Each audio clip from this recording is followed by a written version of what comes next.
ही पाण में ठहियलु आहे त सिंध जी इलाही माण्हुनि जी अलाए कहिड़ी ख़िदमत ऐं फलाह बहबूद थी वई, न ठहियलु आहिनि त कहिड़ो फ़र्क़ु पइजी वेंदो।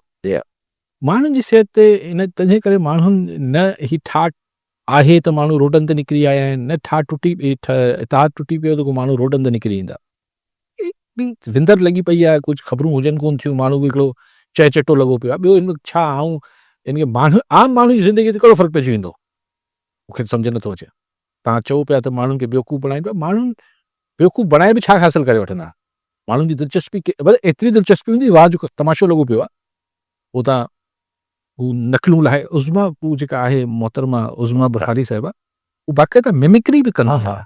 अलाए छा की मसूं मसूं ए न ॾिसूं बरसूं मरसूं ओ न ॿुधे थोरो सीरियस पाण ते कंदे पाण ते त मयार कोन्हे, पर हू त इंफॉर्मेशन मिनिस्टर आहे, उनखे थोरो ख़्यालु करणु खपे।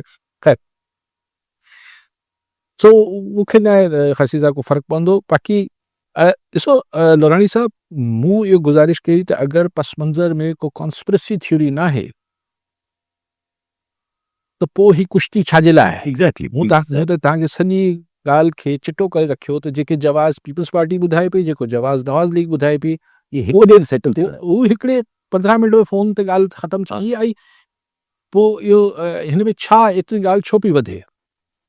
मूंखे त लॉजिक सम्झ नथी। कॉन्स्टेंटली वधे थी न, हिकिड़ी सॼो धीमे आहिस्ता आहिस्ता वधंदी मुस्तक़िल वधंदी वञे त अगरि पोयां साज़िश, हाणे तव्हां टी साज़िश कढी आहियो त सिस्टम खे ई वेहणो आहे, उन लाइ पोइ तो चढ़ो वधाइणो पवंदो। हा, एतिरे बयानबाज़ी ते जॻह ते बि वठी वञिणो पवंदो। हा उहो एतिरे बयाननि ते सिस्टम कोन हलियो वेंदो। पोइ इनखे ऐं उहो मूंखे त छाकाणि त हू जेको पस मंज़र में आउं सम्झां पियो कारण आहे, उहो हिकु ॿिनि ॾींहंनि में हल थी वेंदो। पोइ तव्हां ॾिसंदो करे ही ॻाल्हि बि वेहिजी वेंदी आहे।